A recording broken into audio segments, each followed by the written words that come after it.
Hey, and welcome back to Around the Block with GoodBlock. Erika and Sean here for this week's episode, and we got to have a really awesome conversation this week with Luke Stokes, actually, and we kind of just threw around some thoughts and ideas about how blockchain makes life easier, or sometimes doesn't. We had a really awesome time going down some fun rabbit holes with Luke, and really discussed, I think, a lot more in depth what needs to be done for life to really be made easier by this tech. All right. Well, let's bring up that interview with Luke and take a look. Hey, thanks for being here. How's it going, Luke? Thanks for having me. I appreciate it. Thanks again for your time. We really appreciate it. So we, like we mentioned, we would love to talk today about the different ways that blockchain can enhance people's lives, and then discuss also some real world apps that are kind of already making this happen. So let's just start with you, Luke. So what I guess would be your answer to the question, how does blockchain make life easier? I'll start a little bit with kind of like why blockchain, like why did I even get involved in it? And something I've been in this space for almost 10 years now. It was actually January in 2013. I spent $50 and I got 2.5 Bitcoin to kind of play around with this fake internet money. They were $20 a piece. I've been kind of ignoring it for a couple of years, heard about it, and was like, mine money with your computer, that's not real. But then I just started looking into it a little more. And I as a technologist, I started to dive into the actual technology, and I said, this is amazing. This is world changing. And I gave a presentation back at Barcamp Nashville back in 2013 about how Bitcoin was going to be more disruptive than the internet. And I defended that pretty strong statement from people who were like, I never even heard of Bitcoin, and Bitcoin's built on top of the internet. How could it be more disruptive than the internet? No, that makes sense. But I built that argument by going into the history of money and talking about kind of the central reserve system, how like the central banking system from the late 1700s on, how we're the 7th world reserve currency, how, the average lifespan of most fiat currencies by government decree currencies are 27 years, and just on and on and on, 700 different failed fiat currencies, and the US dollar is probably going to be no different. And just started explaining how much, if you control the risk of money, the credits and debit aspect of money, the interest rates of money, the issuance of money, all these type of things, then you literally get to control every aspect of human motivational society. I mean, it's just a really, really big deal. And so as I kind of started getting into that, I started realizing the value of a money system that's not controlled by any one country or whoever has the largest aircraft carriers or anything like that, and got into this idea that a blockchain is really a tool for global nonviolent consensus. It's a mechanism for humans to agree on something without using a threat of force. And we've never really had anything like that before. Right. And so more recently, especially with, as you mentioned, FTX, all this kind of craziness, I've been realizing that a lot of the messages many of us were really passionate about in the beginning need to be repeated. We need to talk about rule number 1, not your keys, not your coins. All these people are starting to withdraw their tokens off an exchange finally, but they should have done that after Mt. Gox, right? Like I remember Mt. Gox. I remember that exchange failing and friends of mine getting stuck. I recently had a friend who just got SIM swapped, and it was another reminder, why are people still using SMS for, second two-factor authentication? Why aren't they using an authenticator app? I still hear about situations where people aren't using a password manager and they're getting their password. So there's just like these basic concepts from the very beginning of how to be online safely, how to create a new world we all want to live in. I feel like they need to be repeated. So I feel like we'll jump into quite a bit of that today. So yeah, love to talk about a lot of different projects. I think kind of one of the earliest ones I got involved in was kind of helping, well, actually even before that, just excited about Bitcoin. Bitcoin was interesting, obviously, and financially interesting in 2013, 2014 when it kind of went up and did its thing. But I also eventually in 2016 had 2 different friends message me and say, hey, you should check out this thing called Steemit. So it's a blockchain social media platform that's super cool. And I was like, oh, that's cool. I'm like blogging on Facebook already. Why not get paid for it in crypto? That sounds awesome. And I like the immutable nature of like, I get to control what content I put out there. It's out there forever. It can't be censored. So I just started posting there quite a bit, having some great discussions with people all over the world. Eventually people kept saying, hey, you should be a witness. You should be a witness, which really means you're just like a block validator for the blockchain. And I'm like, I'm a software guy. Don't really like hardware. Why would I, set up a server and all that? But eventually I said, okay, all right, we'll do it. And eventually I became one of the top 21 consensus witnesses on the chain that kind of determine how the blockchain goes. So I got very familiar with delegated proof of stake, started taking my family to the different Steamfest conferences around the world. I went to Lisbon, went to Poland, went to Thailand, and just really got excited about that community. And that was kind of right in the middle of the drama when that community got attacked and attempted to take over, and we ended up making the Hive community, kind of forking the whole blockchain. So I learned a lot about blockchain governance, which we can talk about. It's one of my big reasons why I think blockchain and crypto is so important, provides new governance models. And then, of course, working with EOS DAC to build decentralized autonomous community software and helping launch EOS as one of the initial validators for the EOS network. And then through that, bunch of other stuff, consulting, advising, things of that nature. I ended up selling my company that I had for 10 years, an e-commerce shopping cart company, in 2018, so I could focus full time on blockchain stuff. And that's when I kind of got looped in to work with Fio Protocol. Fio is, as you probably know, an EOS.io based chain, very similar to Telos. It's a usability layer for all of crypto, not just EOS.io chains, but anything. And it kind of includes the ability to not just send to a human readable address, but also be able to request funds with an encrypted memo. And I feel like this is really important. The regular financial industry is used to, like, you're done with your dinner, they send you a check. They're used to requesting money. And the crypto world doesn't really work that way. So that's kind of a usability layer to make this actual nonviolent global consensus mechanism with a payment system all work for normal people. And then many other things we can talk about, but that's kind of a summary of where my background is in tech. My passion is for freedom tools, and I really believe that this is incredibly disruptive technology. We're just getting started. Great summary, great bit of history there, and your own involvement in this kind of ongoing adventure. I think the question that we ask, in spite of all the negative stuff out there, can blockchain make life easier? And I don't know if we're really asking the right question. I mean, yes, right. We do want it to be easier, but it's about making it better, not necessarily. It isn't necessarily going to be easier. And mass adoption, for me, obviously that's, one of my most important things that I ramble on about is mass adoption.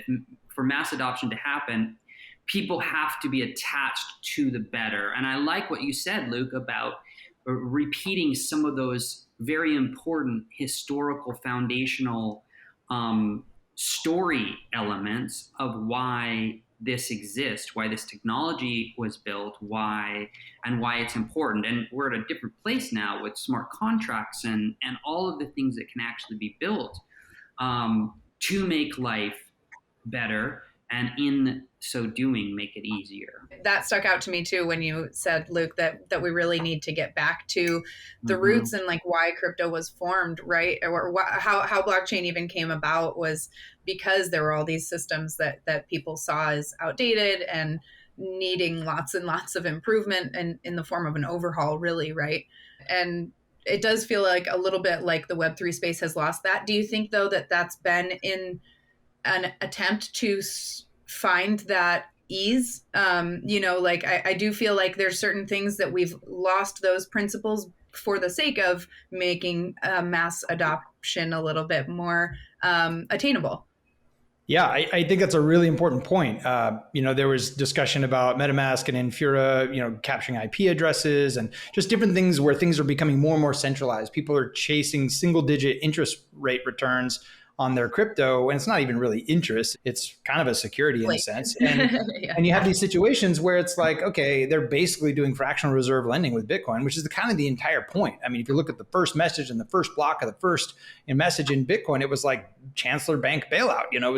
They were really trying to, and this was during the 2008, 2009 craziness, people were trying to recognize this is a broken Ponzi-nomics global financial system based on poor storytelling. I mean, I always tell people all of financial value, every bit of financial value is just human storytelling. There is nothing real to it other than what we believe. So and I used to, in that presentation, I would talk about, shells and tally sticks and special rocks and, all these different things that people would use as money, as a store of value, as a medium of exchange. And I think that's an important story to tell because a lot of people say, well, it was all barter. It was like, well, not really. What it was is, hey, remember 6 months ago, I slaughtered that cow and I gave you some. And today I see you're about to slaughter the pigs. And remember, we had to keep track of like, hey, I'll get you when I get the pigs.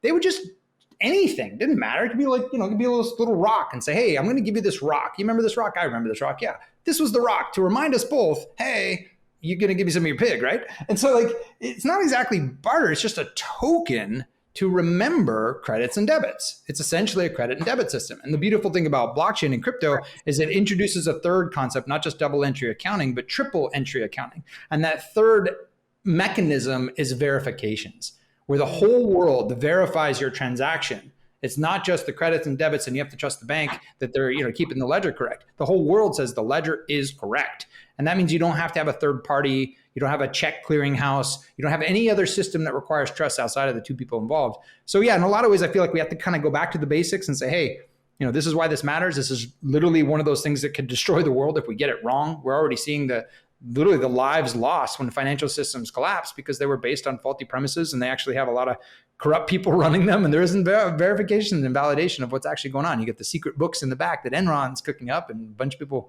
get hurt, right? So I kind of look at it going, okay, it's a combination of this stuff's really important at its core, and then we can do really cool stuff on top of it. Like I mentioned Hive, this ability to, if I'm in China and I have a VPN, I could still post to Hive, for example, and I could get my message out to the world and they wouldn't be able to censor it because it's on a blockchain. That's really exciting. Or if I want to do something more interesting, like with a decentralized finance system, I want to take my resources and provide them in a liquidity pool, and I want to earn some value for that. There's a lot of really interesting things we could do.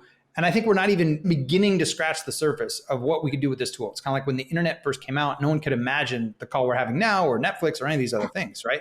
Yeah. And I was building websites in 1996. I remember all that craziness and the dot-com boom. I feel like we haven't even had that moment yet. We're kind of getting a glimpse of it with these major collapses right now. But ultimately, I look at this and say, okay, this is an incredibly important tool, but there's two pieces that have to happen.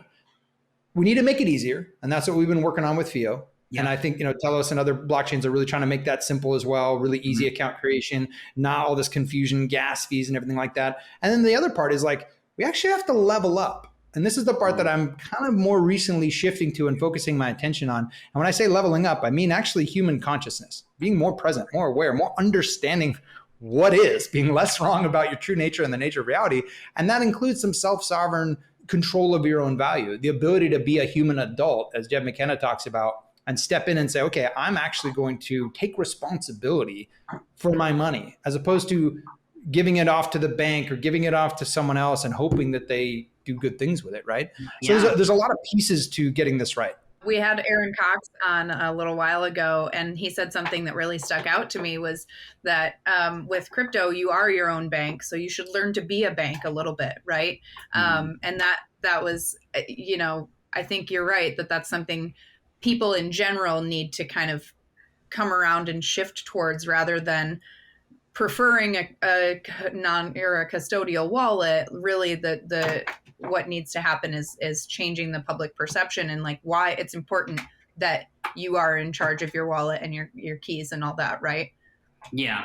And I think, it goes back to what Luke said, what I said about story, how getting people to recognize that value is about how we are telling the story. There's lots of bad stories out there, and there's lots of sad stories out there. So we want to tell a better story that helps people recognize that life is better when we can do that.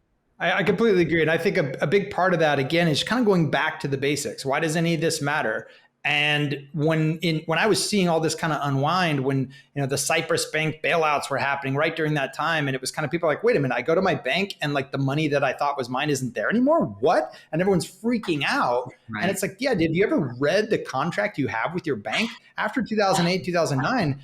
It's not your money. You literally like you think you have this FDIC insurance and all this stuff, like it's all going to be grand. But if the bank goes under, there's many, many major banks that are like, oh, you now are going to get shares in a defunct bank. That's what you're going to get. And it's kind of like, wait, what? And I feel like people are kind of comfortable in their ignorance. The whole ignorance is bliss, take a bite of the steak. They're just kind of like, hey, well, I swipe my card and it still works. So what do I need all this crypto thing for?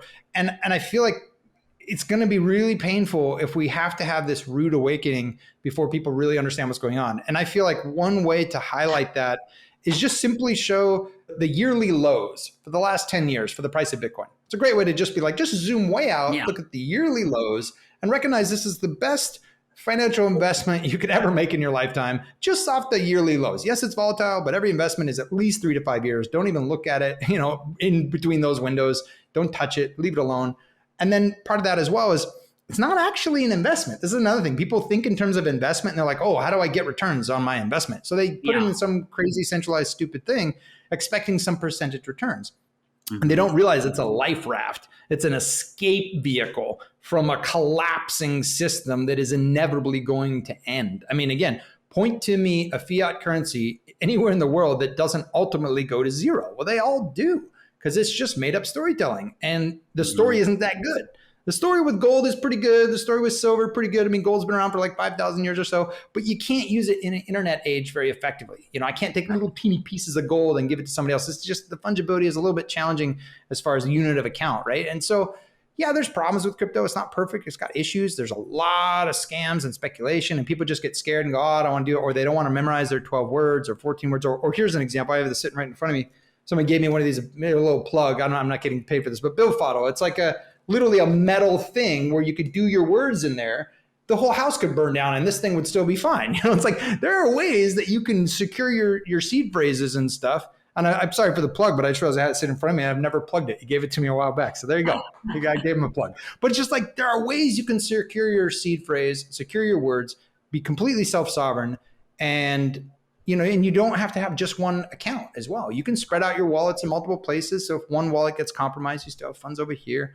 So my hope is that people recognize the original value of crypto and blockchain is still as important as it ever was. Right. And we should know that even more with trillions of dollars being printed and inflation going crazy and all these other countries. Like I got to go to El Salvador with Brock Pierce and a group of people. I got to go to Honduras. I got to go to Panama, got to go to St. Kitts and Nevis and meet with the actual government leaders. And many of them are just kind of like, show us what to do, because this is crazy. They're either pegged to the US dollar or they're fighting against the US dollar with their own currency. And in both cases, they're losing. Right. Because they don't get to print money like the US does. And that situation is not going to continue inevitably. Eventually, people are going to be like, you know what, this is hurting my citizens. I need to do something different. I think the first country, kind of like El Salvador, the first countries that really go all in on this are going to, and if they have enough, reserves to weather the volatility, are going to have a really amazing example for the rest of the world. Say, once you do that, everyone has to play against that new games theory dynamics. Like that now it's like, if you can opt out of the system and do well, I think many people will. But again, we have to help people understand why it's important. We have to help educate people. We got to level up their consciousness and awareness and make it easier. What are some things that we can do as advocates to foster an environment where this type of knowledge, these type of projects can build and thrive? Yeah, great question. I think one thing I've been realizing is just the need to use crypto more often. One of the things I've been a little bit concerned about with the Fio Protocol project, like I said, we're a usability layer. We get a small percentage of on-chain fees. I think it's 5%. And our whole economic model as a nonprofit is just like, as we help the world, we get to sustain ourselves and keep going. But not enough people are actually on a daily basis sending and receiving crypto. So I think part of our job as advocates is just like, get them a wallet, go get them Edge wallet or go to the Fio dashboard and start mapping your, deposit addresses on your different exchanges and like get them used to, and just send them $5, send them $3, and start sending crypto back and forth. So they go, okay, this isn't this scary thing anymore that's over there that I don't understand. Now it's like, okay, I get it. It's a tool. Wow, that's kind of neat. I didn't have to wait for, my check to clear. I didn't have to pay $60 to do a wire transfer. Like, okay, it's immediate, it's fast, it's cool, it's easy. That's neat. And then from there, once they understand it, there's a couple, I have a post that's, has a video that's like 30 minutes long that I link out to, where someone explains in actual terms, like what a blockchain actually is with no analogy. They really get into, and the only technical thing you have to understand is a hash. And so they explain what a hash function is and why it's relevant to a block of transactions put into different, a chain of, information that, and it kind of tells you, oh, okay, there's no magic here. I can actually trust this immutable ledger. So once they kind of have some experience, get a little bit of education, again, 30 minutes, like just skip one Netflix TV show, you can do it. It's okay. It's going to change the world and you're part of it, right? And then go from there to, just kind of reminding people like we're doing right now. Every time someone's like, hey, I got some new cool DeFi, NFT, blah, blah, blah, blah, blah, you could be like, cool, but how does it help human freedom? Like, why does this matter? Is it just another speculation thing? Well, Bernie Madoff had speculation. FTX had speculation. Like, there's speculation everywhere. It interests me with something more than speculation. I actually want to change the world. I have 3 kids. I want them to grow up in a world we all want to live in. And so just kind of reminding people, really, why does any of this matter? And if it doesn't relate to some form of creating a world we want to live in, then what's the point? And so it's probably just kind of reminding people that, hey, this is a tool for freedom. There's some really cool stuff you can do with it. Nobody can stop you. That's kind of fun. And so let's build some cool stuff, and actually stuff people want and need, like, fractionalized ownership of real estate. So instead of owning one house, I could own pieces of 100 houses, and I could travel all over the world and live wherever I want to. I mean, I remember people talking about autonomous cars. They could pay in microtransactions so you could speed to work on time and the other cars would get out of the way. Like, there's so many amazing things we could do with crypto. Right. But I feel like people are just kind of focusing on the wrong thing. Like, even with Fio Protocol, we don't get a lot of attention sometimes because people are like, hey, I don't send in and receive crypto enough for it to be useful. So what's some speculation I can do instead? The speculation bit is the piece that gets me. I mean, to be fair, in one sense, we are all sort of speculators, but those people who are purely speculating, they're not building, they're not thinking about the future, they're not trying to make the future better. Those are the ones who are the biggest whiners on Telegram and the biggest complainers, because they're like, well, wind, moon, wind, blah, blah, blah. And you're just like, man, you're missing the point. You're totally missing the point of this. And for me, I look at those guys and our folks and I go, they're not going to be happy. They're never going to be happy because they're playing the lottery, and the lottery, occasionally somebody wins, but you have to be thinking big picture, long term. Do you see, though, like fads having kind of something to do with this? Like, step back even a year ago, like NFTs were a huge deal and they were super over popular. And then at the end of last year, it feels like maybe around then, things kind of fizzled off. And then DeFi became the big hot ticket item. Like, so I do think that part of this is to do with just trends and following trends. But at the same time, again, bringing it back to our roots and why this technology was formed. We haven't even scratched the surface of what's possible yet. That's like what brought me to the space is like, I first learned about the technology and what it does. And then I was like, holy cow, like the implications, I can't even possibly think of all of them. I'm hopeful that trends will continue in a more, earth-friendly sort of way, I guess, or human conscious sort of way. It feels almost like ESG might be the next trend, but I don't know. What do you guys think? Yeah, I think it's a great question in that the narrative that like, oh, Bitcoin is just destroying the environment. It's like, okay, there are some aspects that are pretty bad. I have a friend here in Puerto Rico that's building a movie. She's creating a documentary called Dirty Coin, and it's really exciting what she's put together. She's got some great friends of mine that are being interviewed, and I'm really excited about the content. And it's highlighting that, okay, yeah, there are some things that we have to be concerned about, but at the same time, we're not even looking at the disastrous problem of the existing financial system. Every major building in every major city, every armored car that's driving down the street, all the wars that are fought literally to protect the petrodollar and all these different financial systems. I mean, the massive amount of waste is just insane. And I think people are pointing a finger at blockchain going, oh, look at how wasteful it is. It's because they can actually point a finger. It's actually transparent. We can actually see what's going on. And then the real narrative is that renewables are actually being used in a really effective way because we have a mechanism for actually, in places where there's free energy to be made and there's value there, but then we don't have a way to effectively get that over to other people. There's a way that Bitcoin can subsidize those developments. So there's some really cool things going on there. I highly encourage you guys to check out Dirty Coin. But as far as like the fad and trends, it feels similar to what I remember in the dot-com era. I graduated college in 2001. I had companies that were like, hey, and I was doing consulting at the time. They're like, quit your college degree and come work for us. We're changing the world, And of course, you guys know the story of pets.com and all the crazy silliness.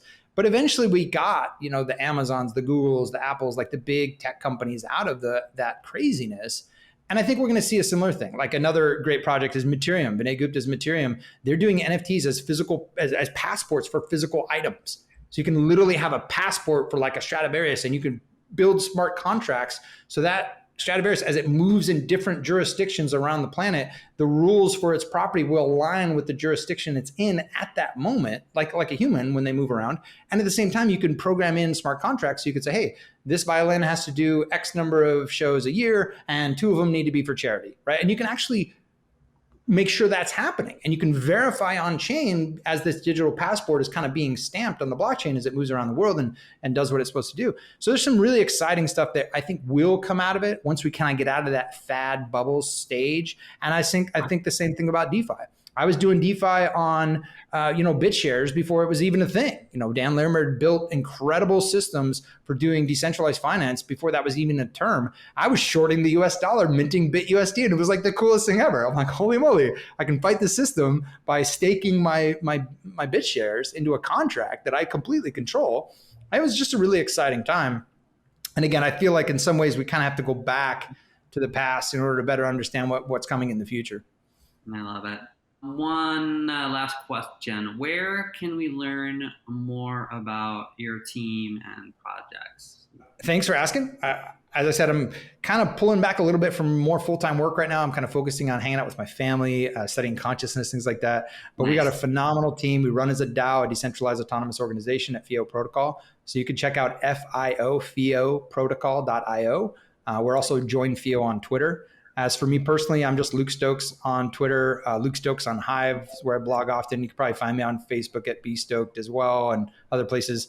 I'm just really excited that you guys want to talk about stuff that matters. Please continue to do what you're doing because it's so important. In all the noise and all the drama and all the tribalism that we see often in crypto where people are like, oh, I'm not going to use that project because it was started by this person or has that person involved or blah, blah, blah. Right. It's like, let's just go back to utility. Are human lives being improved? If you're building technology and it doesn't improve human lives, then what is the point?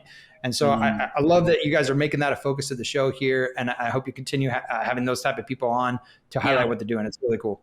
Yeah, we are really excited about that. We're excited about groups that are working together. We've had a lot of really positive interactions with Antelope and that coalition. And so there's some really, really cool things out there in that vein that I think is moving in the right direction.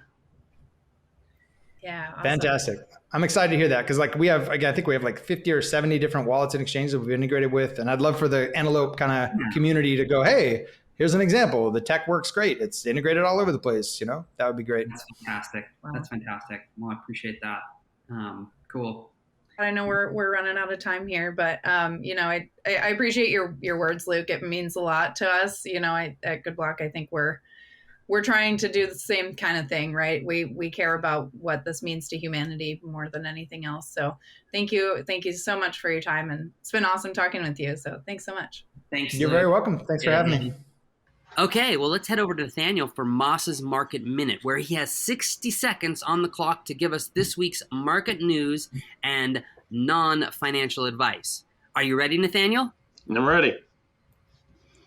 Today we're going to discuss pump and dump schemes. A pump and dump scheme is an illegal move by an investor or a group of investors. This group will promote the value of an investment and give it hype and use false forecasts and misleading promotions and exaggerated statements and just outright lying to increase the value of that investment.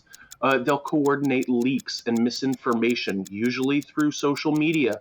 If you have Telegram or if you have Twitter, you've gotten some of these messages.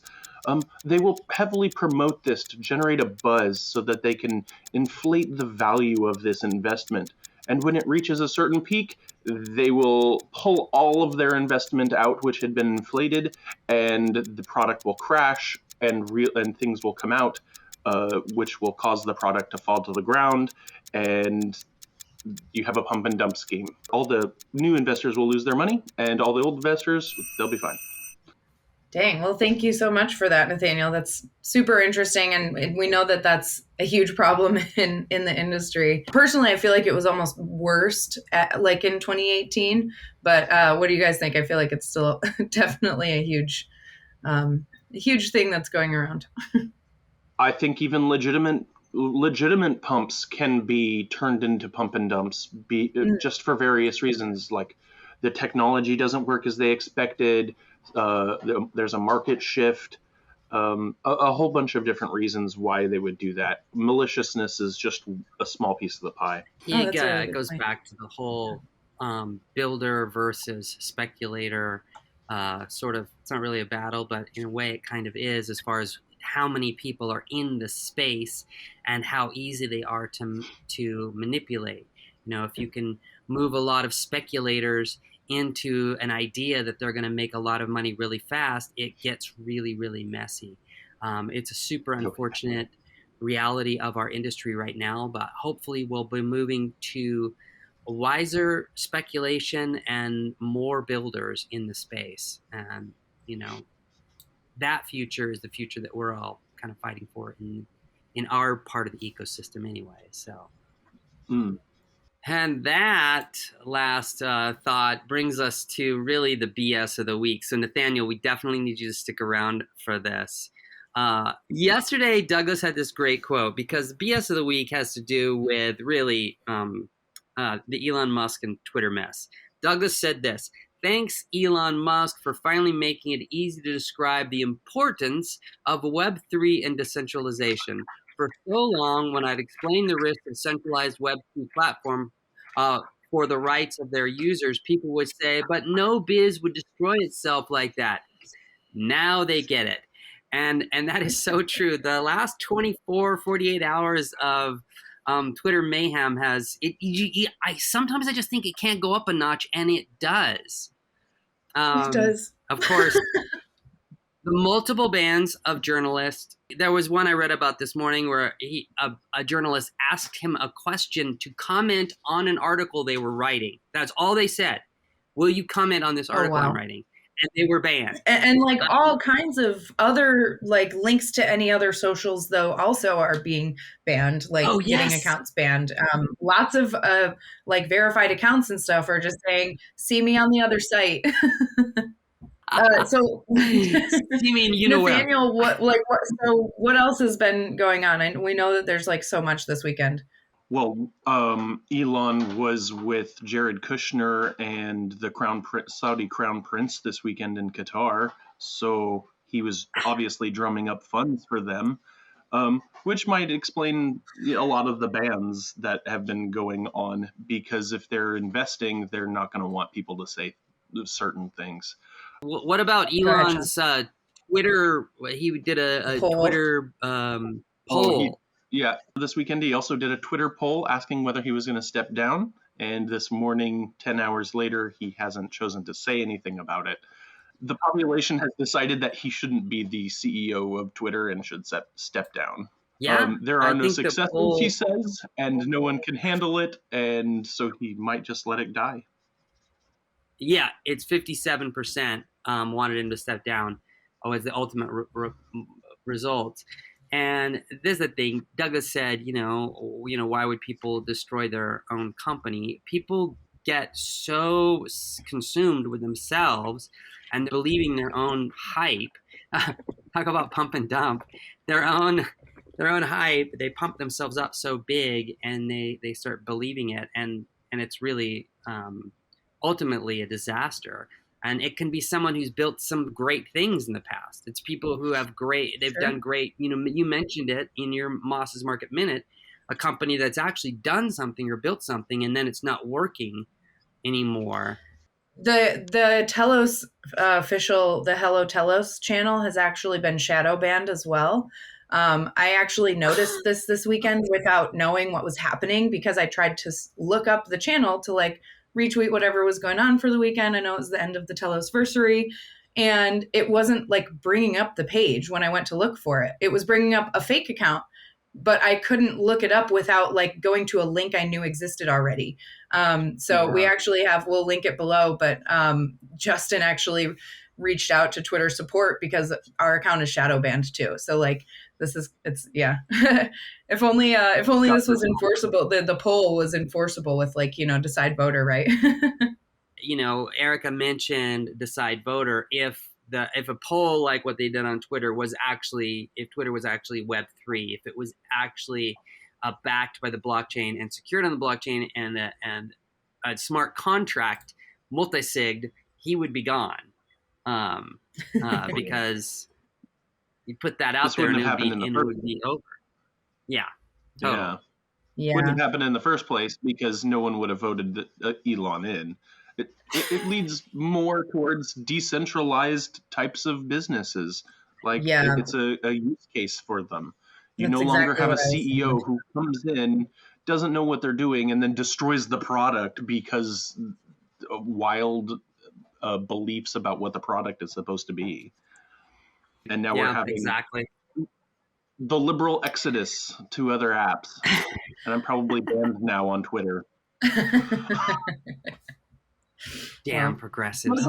Darn. You think it's reached a new height that it will not be surpassed, but I am now anticipating that there will be more chaos in that realm in the future, which hopefully will lead, sadly, as bad as it is, that hopefully it will lead to the realization more and more for more and more people to move to a Web3 world and a more free, truly free space, which Elon preaches but absolutely does not live. So no, definitely not. All right. Well, that actually brings us to the end of today's episode. So if you'd like to learn more about the Web3 world, come check us out wherever you get your podcasts. And don't forget to like, share, subscribe, and hit that notification bell. And we'll see you next time. Thanks. Thanks, everyone.